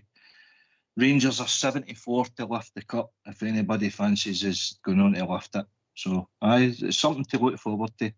And Dundee's last victory at Ibrox was 2001. That's a long time ago. Would that have been that run under Advocate when we lost a few games in a row? Could well have been, aye. Just before McCoysh would have come in then. Aye. Mm-hmm. Listen, we've nothing to fear Southside tomorrow but ourselves, have we? No, we haven't. I mean, now and again, records are there to be broken and it happens. But at home, and no, I think we're a better team than Dundee. And I think that's what the team's starting to gel a wee bit. I think you can see the quality. As you talked about Czerny, I think he can play a great pass. He's in and that, and hopefully he'll contribute with goals or assists and more. Quality player, and I think we've just got to just take it right for the start and take it right to them, and hopefully that we score early, and when we create the chances, that's what it's about. We've not really been banging goals in early and consistently. We've done it 7 minutes against Dundee United, and then we couldn't get a second. So we've got to get that goal like last week early, and then capitalise on it straight after it, and that should settle the team down. And then we should maybe see the confidence come through the team a bit more, because at 1-0, it's always we've had it frenzy endings. You know what I mean, and letting teams have chances against us or put us under a bit of pressure. But if you can kill them off early with 2 or 3 goals, the game's done. That was my criticism for last week, Southside. When you get the goal and you're playing that well, you've got to put teams to bed, mate. Not give them a sniff. Aye, and it should have happened, but it didn't, and that's been the issue. So hopefully, maybe tomorrow, mate, it might change. But hopefully, we'll get an early goal, and then we can capitalise on it. And hopefully, the players will enjoy being back at Ibrox, and someone will be playing there for the first time. Right, last half an hour of the show. Come and join us on 141 356 1972. As we said, Rangers Radio, great platform. It's got to be used, AK, or it's easier for us just to do a podcast on it. Aye, it's sad actually. There's Terry and Fox do a great deal of work there in the background, and obviously the panellists put in a lot of time and effort to make the show for what it is. It's been the longevity. For me, it's the best Rangers platform out there in social media. So now we're not getting the calls to come in to support that. It's disappointing, shall we say. Particularly, there's a lot going on at the club. There's a lot going on. Absolutely, aye. Come in and voice your opinion. You might differ for yours, fine. Well, people will definitely differ. People differ all the time, don't they? Aye. It's good to have different opinions, you know. I mean, if we all agreed as all bears, it'd be a boring world, a boring show. So, aye, come on, give your opinion on things. Aye, for the end. By the way, we don't have a script, David Southside. No script. So I love if there's a script, mate, there's no chance I'd be doing it, I'll tell you. No, all kidding aside, listen, we've always got different opinions. Sometimes we have the same opinions. Listen, it's one of the few platforms out there where you can actually phone in, you know, and come on the show. A lot of them are just to talk amongst ourselves, and maybe people post in views or whatever, but you can come on and actually talk and talk to us, and I'm sure at some point we'll all agree and stuff, and there's other times we won't. But at the end of the day, the one thing is we want the best for our club, which is Glasgow Rangers, the team that we all support. And like I say, we're that passionate, and that's what probably causes conflict at times. And everybody that's been a board member throughout the years that I've been supporting Rangers, all the way back when Lawrence Marlborough was even in there and all that. All the board members all have egos. I've all done fighting them. I've watched them all through. John Craig, Jock Wallace, a lot. Managers, a lot. We've seen it. And I'm just saddened that it's a bit public this time. I was thinking that obviously Dave King's been here before, and it doesn't matter how he left. He was a bit tearful and emotional at the AGM when he was speaking. I know his heart's in the right place for the club. And I just wish that they'd maybe spoke privately and had a meeting and maybe came to some type of arrangement, or that it was a case of, no, it's not going to be happening. But whatever happens going forward, it starts tomorrow with a Rangers win, and whatever happens in the background will take care of itself going forward, because the most important thing for everybody out there that follows Rangers is that we win on a Saturday, and the more we've got the chance to do it on a Saturday. And that's what keeps us all going, mate. That's why we support the club that we love. I'm trying to remember, is this the latest kick-off? And I know it's going to be beaten a few weeks' time. on a Sunday. Is this the latest kick-off ever on a Saturday? Ibrox, is it? Right, was it Thistle that game, that match game? No, it was a Sunday, wasn't it? And a Saturday, I don't remember. You remember? It was all at 6:05 kick-offs. They were Sundays, weren't they? They were all Sundays, aye. I think so, mate. I think so. The trouble is, when you get to 6:05, sometimes you can't remember AK for obvious reasons.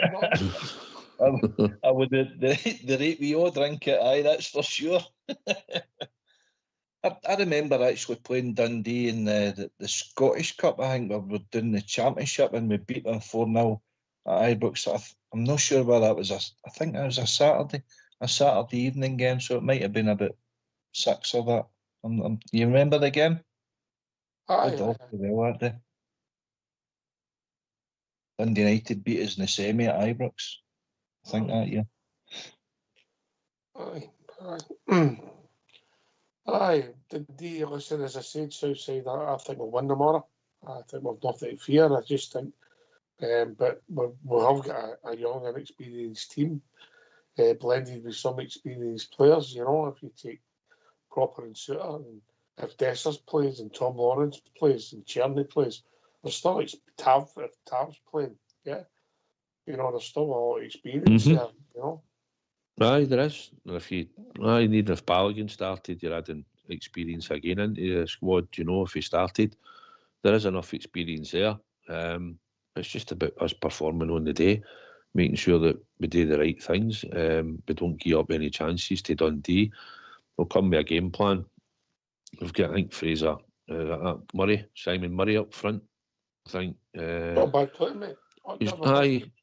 He scored goals. He done it at Ross County. He done it at Queen's Park, and he's went there and he's scored a few goals. But we're hoping that we'll not give up many chances and we'll not be giving away any stupid corner kicks or free kicks where they can work set pieces against us. We're hoping that we'll just be on the front foot, and I'm hoping also we'll do something we don't do very often, is get a couple of goals in that first half straight away. You know, and ease the pressure, and we might see a better team performance and maybe relax a bit better. But first and foremost is that we've got to get the win, and to do that, I think we've got to start with the strongest team and hope that that's going to be good enough. Because if no, we're in soapy bubble. Aye. Listen, as I said, I think it's only us. We've only got to worry about ourselves, AK. Yeah, we should be good enough. And if something doesn't go right, it's down to ourselves. And then, you know, the train will leave the station, whatever that train is. But we should win the game tomorrow. We've nothing to fear, mate, have we? No, of course not. Of course. It's, as you say, it's all about us. We've got to focus on ourselves. It's what we do good and how we can punish our opponents, exploit their weaknesses, and hopefully rack up a few goals. As I say, looking at the last 8 results there, 28 goals to 4 we've scored in the last 8 games at Ibrox against them. So let's hope for another resounding victory. Even your choices of books are they great, AK. I've got to be honest. You need to have a look. I'll have to look at yourself, you know what I mean? What do you think, Southside? I was a bit shocked at that. No surprised, mind you. You know, are you really? You know, but I should know better. Really, that's a Barcelona bear you're getting into there. He was. I blame the schools, mate. You hearing that, Dad? We've been joined. Your dad's all right. Your dad's sound. Your dad's sound, and your mom, she's a lady, but you. Anyway, we've been joined by wee Al. Evening, wee Al. Good evening, guys. How you guys all doing? Good, mate. Good to hear from you, mate. What are you thinking, Al? What's on your mind? Hi to you, Ox. Hi, EK and Southside.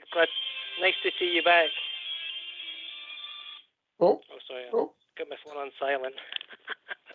Carry on, Al. Yeah, I'm just giving you a call just about a team for tomorrow. See if you guys, what you guys think about this. Well, let's hear it. Kelly in goal, Jesty, Proper, and Salah, Nana at the back, Dio, Byrne in the midfield, Holden. On the left side, Cortez. On the right side, Cherney. Bajrami in the 10, and Igname up front. I'm liking it. Southside. I like it, but no.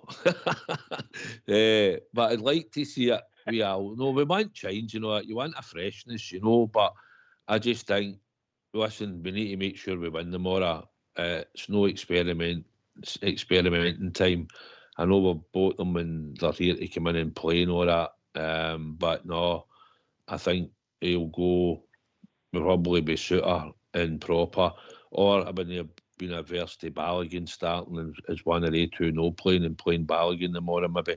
But apart from that, no, I think it'll be a really stronger team than that. We all, but I like it.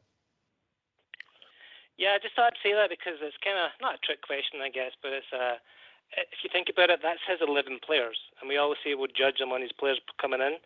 He brought in those 11 players, right, and they're all in different positions. So technically, that's going to be his team. I know we got backups like Suter, and we've got Tav, and we've got all the other players that are there, normally first teamers, right? But that's his players.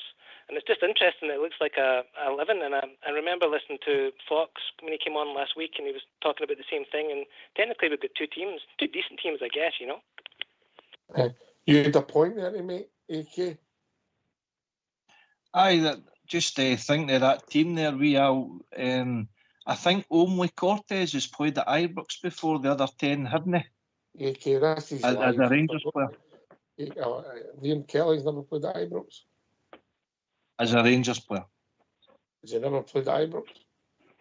As a Rangers player, he hasn't. Are you sure?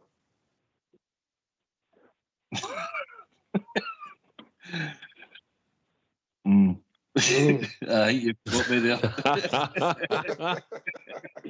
Bugger. I know it's a difficult name to say on here, and I don't think it should be allowed to be said, that name. Southside. But what do you think? Nah, no, it's terrible. Even called his way after a Celtic player. What can I say? Oh dear. Right, I'm away. You're spot on. You're Aberdeen, spot on, Aberdeen. AK. You're spot on. He's never played at Ibrox for Rangers. Oh yes. Sorry, we are on you go. I just asked if he was sure. Yeah. Okay. All right. Anyway, we've also been joined by Warren. Evening, Warren. Evening, Ox. How are we going? Good, mate. Good to hear from you. What's on your mind, mate, before we go back to the Canada kit? Hi. Ox, I've actually just tuned in. I usually keep up with the show. I just tuned in. You're talking about calls. I thought I'd throw my hat in the ring here. Just use a wee call. Cheers. What I would say is, right, now I'm always, my glass is always half full with Rangers, right? Rightly or wrongly. I see green shoots just now, and I said to my brother-in-law, whoa. I know. I know. I know. But Ox, I said to my brother-in-law, right, see, when we go to Parkhead, we could lose that game, right? We win the return game at Ibrox, and it's still, to me, it's 2 points, right? Now, what I would say is, I don't know if any of these back horses hearing about horse racing, right? See, if you run over 5 furlongs, you come out the gates and you go 45 miles an hour. You cannot keep that up to the end of the race. That's all I'm saying, right? We win that game. In my mind, it's 2 points now. As I see, I've seen these shoots just now. I think, we need to be patient. It's no all doom and gloom. I think, this, what I saw last Sunday at Tannadice, I'm looking forward to the game tomorrow night. And I hope to see Igamani, the fella playing. I hope he plays. The other fella, is it the Albanian guy? Hopefully he can do his turn. I think we can creep into this all is not lost. And as I say, that other mob charging out the stalls, it's only the middle of September. You know, people are running up the white flag. No for me. Southside. I know. See, the crazy thing is, we flung the league away last year ourselves, and it was what started in the Motherwell game at Ibrox, and then it just snowballed into the two games, as we know, Ross County and Dundee. And there would have been a whole different complexion, and people are going, oh, we need 50, 60 million to compete with them. Last season, that squad, what we had, should have won the league. And it gave us more kudos, and we went straight into the Champions League, and it boosted everything in the club and gave Clement more money to spend. So we've got this squad, as you say, Warren. It's nowhere near ready, but it can challenge. And hopefully, I said earlier on, if we don't turn them up there, then all's no lost. As long as we keep ourselves in the hunt, we do them at Ibrox, and then we'll see where it takes us after that. We go back there the next time, and we make sure that we lay the marker down. That fear goes away. We can't go up there and win. You know, that's when we need to lay that marker down that day. But I agree. Listen, the squad isn't strong enough for what I would hope, but I still think it takes a bit of time to gel, and we'll be judged on results. And at the moment, it'll start some more in the cup. I think you get that boost to get into the semi-final, go to Hampden, give you a chance to go to the final. And then I think we need to beat Hibs the following week in the league. We've got to make sure that we keep the league intact, and they'll not win every game. They'll drop points somewhere down the line. After a European game or something, they'll drop points. And we need to be ready just to make sure that we can keep ticking along and winning it, Warren. What I would say is, I don't agree with see this. We're £50 million behind them. I've heard this tale before. I'm 155. I've heard this story before. I don't agree with it. I'll just say something, right? See, Conor Barron, I know he had a nightmare at Parkhead. Take that game out of the equation. Say we bought that boy from Norway, a team in Norway or Denmark for £8 million, and he's playing the way he played. We'd be like, crikey, what a buy that was. That was fantastic. £8 million, that guy's brilliant. He's only, 20? What a player he's going to be. He came for nothing. What do you reckon? 8K. Aye, I get what you're saying, and welcome to the show, the two of yous, we are and Warren there. Listen, it's what, 6 games into the season now. I know we've not started as good as what we hoped we would, but I think that was a lot of the Hampden hangover hanging over us. Now we're back at Ibrox. Now we can start getting a wee bit of momentum going there. I'm the same as you. There's no white flag rolled up in my house. That's not in my DNA. So just let's get the heat down. But what I would say though is we need to start hurting them. See, when that game comes up, we need to start beating them. If you're hoping to win trophies and break this dominance that they have now, we need to start beating them. Gerrard did it, and that's when we win the league. So it's about time we started laying gloves on them. We will do. Then we'll go back to Warren. Yeah, it's good points by Warren. I actually believe too, and you said it too, blue shirts, I think we're going in the right direction. It's not really all bad. I think there's a hangover, and we keep saying it. All the things that we had, injuries, cup final, the way they basically flew away the league, could have won that without even beating them. But it's not all bad. And actually, if you think about it, the reason that a lot of people had a night, are so frustrated is because we never made the Champions League. But if you think, and it's all about money, right? But if you think about it, if you look at this stat, in the last 6 years in the European UEFA funds that money that the clubs have brought in the last 6 years, so going back to 2018, we brought in prize money 62 million. The other side of the city, they brought in 77 million. It's only a 15 million difference. That's not a lot. So it's not as if they're miles and miles ahead. But the problem is we've made these mistakes on our own back, right? Like all the mistakes that we're making, and it's the same situation. They'll kick us when there's down. They'll just see blood in the water and they'll go for it. And that's why Rodgers came out and said what he said, because they knew if we don't get the fans in there, our players would kind of be under pressure, and that's exactly what happened because they're all new, right? So we have to start playing that game too, but I think we're going in the right direction. So like you say, blue shoots. Yes, I like the blue shoots, Warren. I know, I got the colour wrong there, Ox. Apologies for that. No, actually, as I say, I'm always positive with Rangers. I'm looking forward to tomorrow night. As I say, where are we? 20th of September.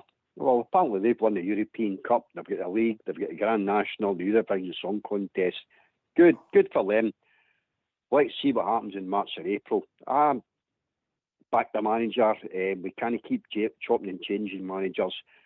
I liked what I saw on Sunday for the first half hour. I think somebody in the show said it's the best they've seen Rangers play in 10 years. I thought that's good, positive. I'm very, very positive. One thing can I say, Ox? I was reading online, it was 40 years ago this week, Bohemians against Rangers in Dublin. Were you there? Any of the boys there? I think there's a couple of people on the call that might have been there. Would that be correct, Southside? Yes, that'll be correct. Aye, Warren, I was there, aye. Crikey, Warren, Southside, I didn't think you were old enough. It was only 6 months. It was only 6 months. I thought you were younger. I was there in my mom's pram. I thought you were younger than that, Southside. Were you there, aye?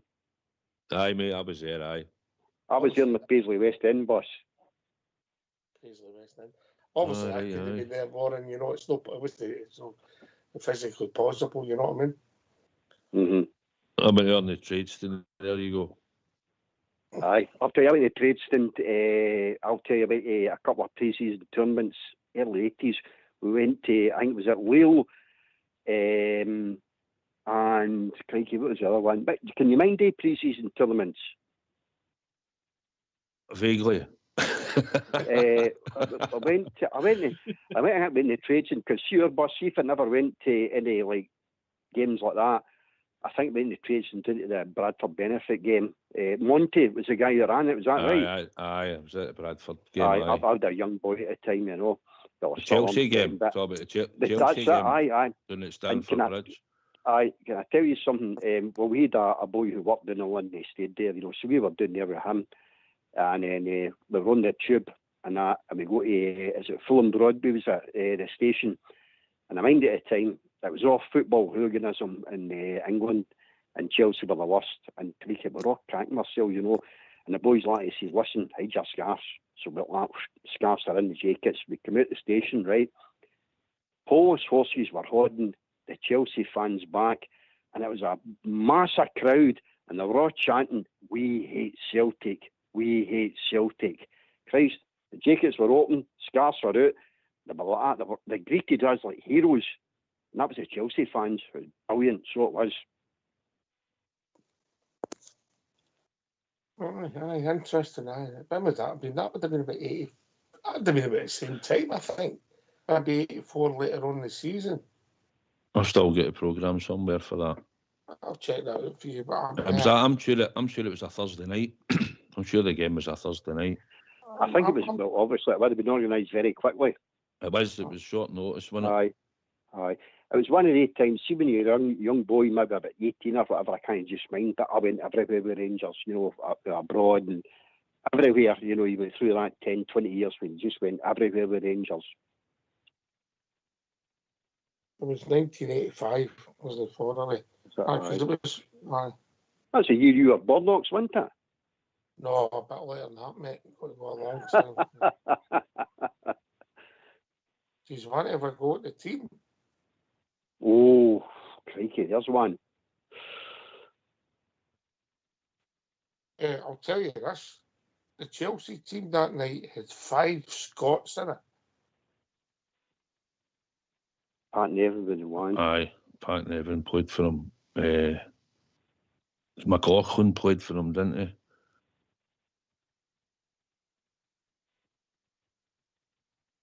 I've got it. McLaughlin played for him, did he not? Aye. Carry on. David Speedy, maybe, I can't remember. Aye, good shout. Was it? Can't remember the other ones. That's a hard knocks. Right, I'll give you Duncan Shearer was one, and the other one was part of the Aberdeen side.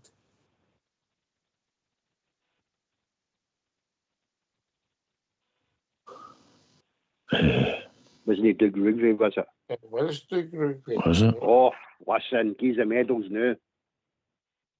And anybody a bonus prize if you get who scored for Rangers that night. And I'll give you a close outside. He's been on the show.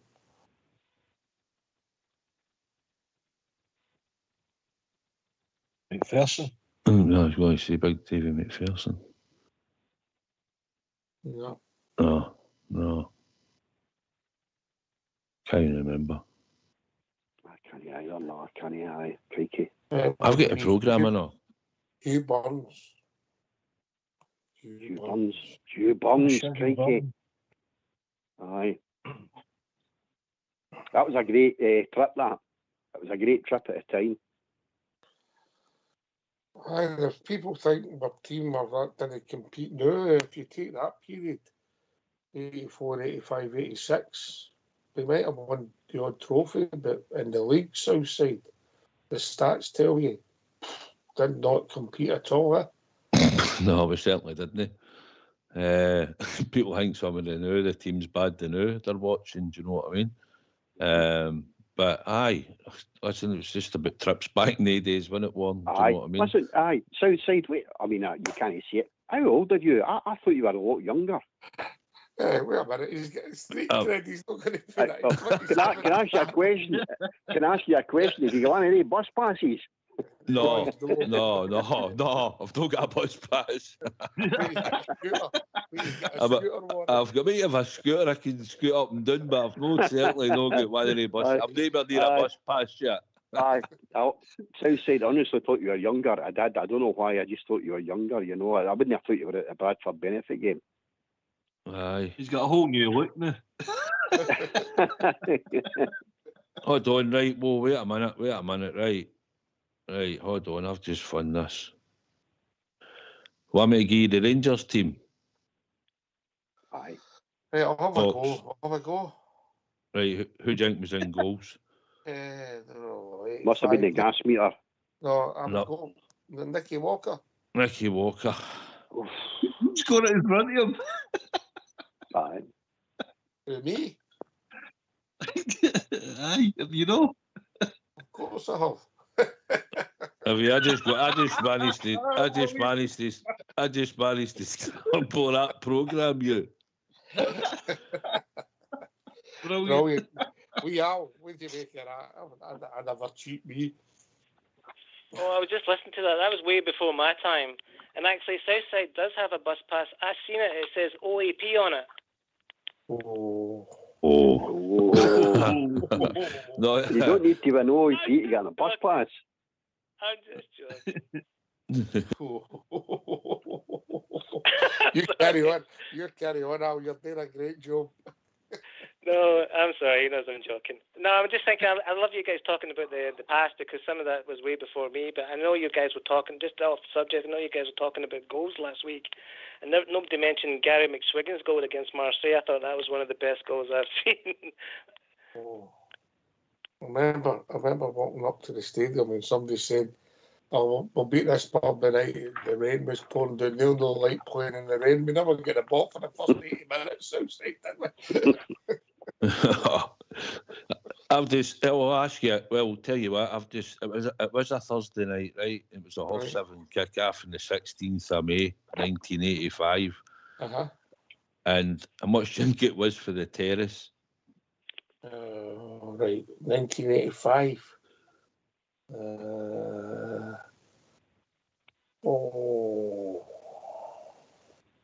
But £1.50.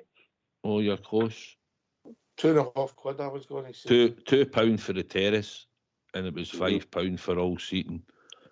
And the official programme was 50 pence. I'll just want to know if we can have your address so Southside can send you a pager.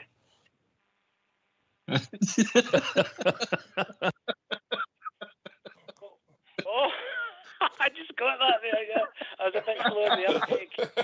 No, that would get returned unclaimed. Don't answer it. I'm just wondering who I'm dealing with now. Oh dear. Oh dear. How things have changed so soon. And by the way, there was only 7,000 there that night. It was. I remember it was quite. It was only a matter of within a week or something. It was arranged or something. Just after it. I might be wrong. I'm trying to think of it. The Bradford Fire happened. They'd won the. I think they'd won the league. They get promoted, didn't they? So it was right at the end of the season. So I had just started a job or something and had to say I was taking Friday off. No, on Thursday it was like having a laugh. I says, "No, kid me on. No, the Rangers come first, mate. No." So I managed to do that. So and still kept the job. So it wasn't too bad. But crikey, Southside, now you've declared your age, I thought you'd done a flaming War Memorial Parade. Oh, it was the First World War.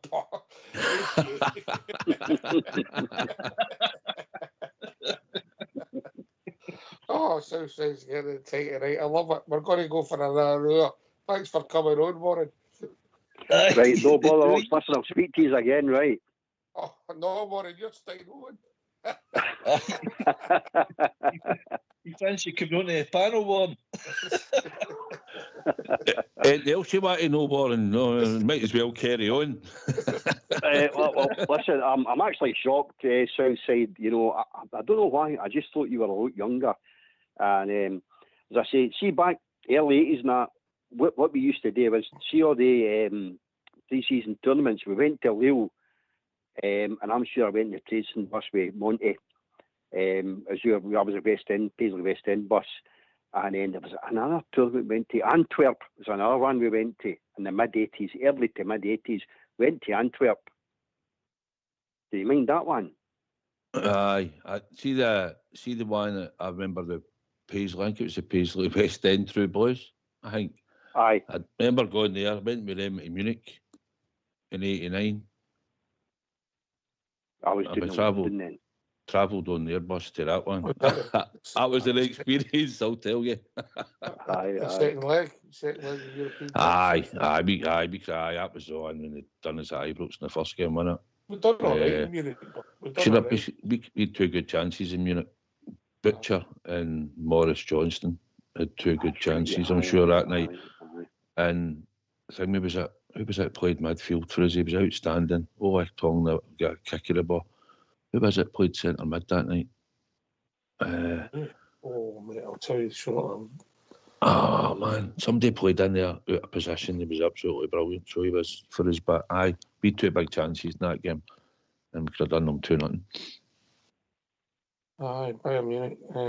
The first goal. Did we score first that night at Ibrox? I can't remember.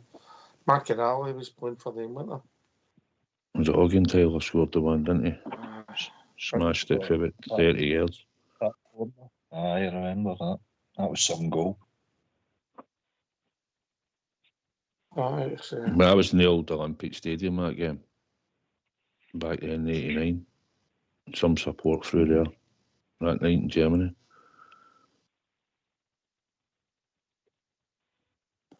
Memories. Warren, thanks, mate. You've made my night.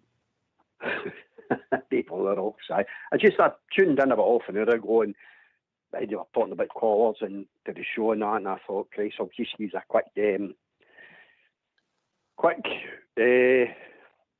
couple of thoughts, as I say, the problem with me is I bleed blue blood like the rest is, and I can't go any day that's not a Rangers supporter. They're not in my circle of friends. And I love the show. They listened to it for years. I can go back to the old carpet, mind him. Oh, George. Aye. And the boys are brilliant on the show, And we're not exactly Union Bears, are we, but we can talk about the old times and whatever, So I like tuning in every now and again, You say speak for yourself, aye. Aye, only in the heat, Warren, only in the heat am I still a Union Bear. I know, tell me about it. No. Listen, thanks for the call, mate. Great to hear from you as always, mate, and we do appreciate it. And I'm sure we'll never mention it again, AK, will we? Not at all. Didn't know Southside was the cocoon. I didn't know he was about 78. That was just the records he bought. That was just the records he bought. They were 78.